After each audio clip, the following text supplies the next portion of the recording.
All right, let's jump into this. The Hunter Biden business partner, Devon Archer, testified behind closed doors today at a House Oversight and Accountability Committee meeting. And there were a handful of GOP members who were there, but they are continuing their investigation into the president's family and literally the millions of dollars that they have raked in from foreign nationals. Well, what do members of Congress hope to learn from today's testimony? Well, joining me now to discuss this and more is Congressman Bob Good. He serves on the House Budget Committee and the House Committee on Education and Workforce. He represents the 5th Congressional District in the great state of Virginia. Congressman Good, great to see you. Welcome back to Washington Watch. Great to be with you again, Jody. Thanks for having me. Always great to have you. All right, listen, this was a closed-door setting today. Very few people were able to be a part of this, but had you been able to be a part of it today, what are some questions that you would have liked to put on the table? What would you be seeking?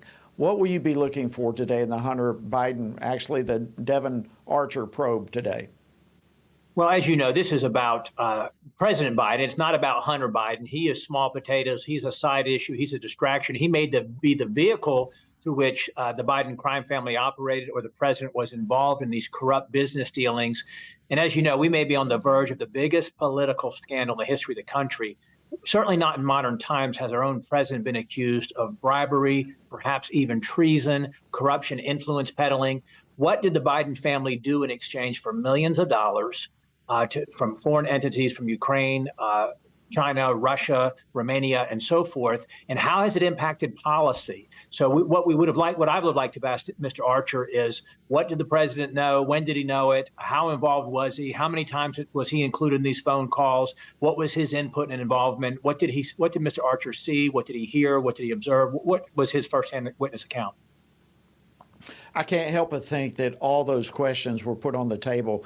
This information is supposed to be coming out for the public later this week, and I can't wait to see what it's going to unfold for us. Now, let me just ask you, it seems to me, Congressman, that a lot of incredible information, seems frankly like one bombshell after another, has been coming out of the Oversight Committee and or the Judiciary Committee. What's your take on this? How do you see the investigation going so far? Well, the president, as you know, has long been a Washington figure that wasn't taken seriously. He was never a serious intellectual as a senator. He was kind of a punchline as a vice president. I can remember the Jason Sudeikis playing him in the Saturday Night Live days. You know, he was the buffoon. He was, crazy Uncle Joe. He was, again, the butt of all the jokes because they didn't want to make fun of Barack Obama. He was the plagiarist who had to drop out of the 1988 presidential race. He was a loser, seemingly, in 2020 when it looked like for sure that Bernie Sanders was going to get the nomination because he greater reflected where the base was, and then James Clyburn saved him. But then as president, he during the campaign, on the eve of the campaign during the debates, he claimed he had no knowledge of Hunter's business dealings. He claimed he never even talked to his son about it. He's the only father in the country that never talked to his son about what he does for a living, about his work and about his business relationships. But now the narrative, as you know, has changed to now the media, the left, the Democrat Party, they don't say he didn't know. Now they say, well, he was not officially in business with his son, which I think will ultimately be disproven. Certainly if what Jamie Comer has told us is correct from the FD 1023 memo and from the testimony that has been given by the IRS agents about the $5 million bribery scandal. But I think that is just the tip of the iceberg. Yeah, and listen, you're exactly right. In fact, I want to pull up clip 10 here. Here's the Democrats are also saying, okay, he may have known something, but he didn't have any collusion. He wasn't involved in this. Representative Dan Goldman just earlier today had this to say. I'd like to get your reaction to this.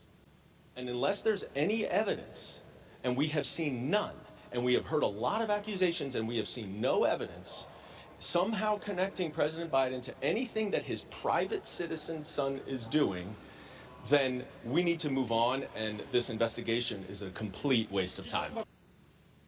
No evidence. Come on. How do you respond to that?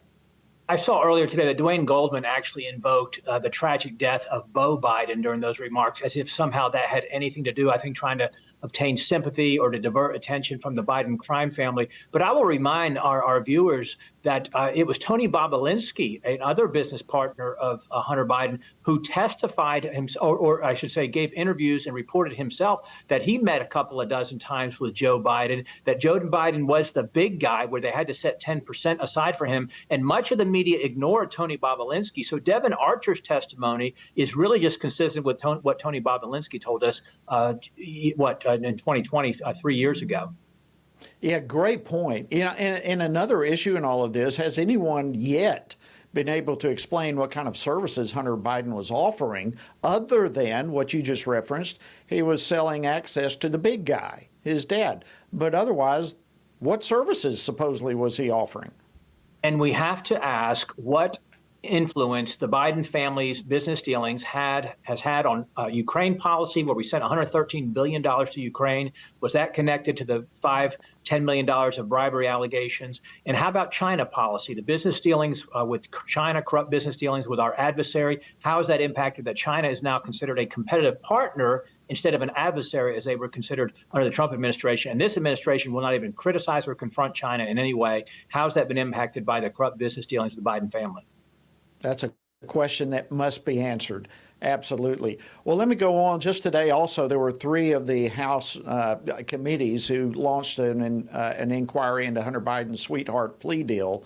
And of course, yet again, according to Democrats, Hunter Biden has not received any special treatment whatsoever. In fact, here's Senator Chris Murphy, what he said yesterday on CNN's State of the Union. Play clip one, please. I think this is a witch hunt. If Hunter Biden has broken the law, he should be held accountable for it. I don't think he's being treated any differently than anyone else who's been accused of the crimes that he's been accused of. Not treated any differently. Would you agree with that?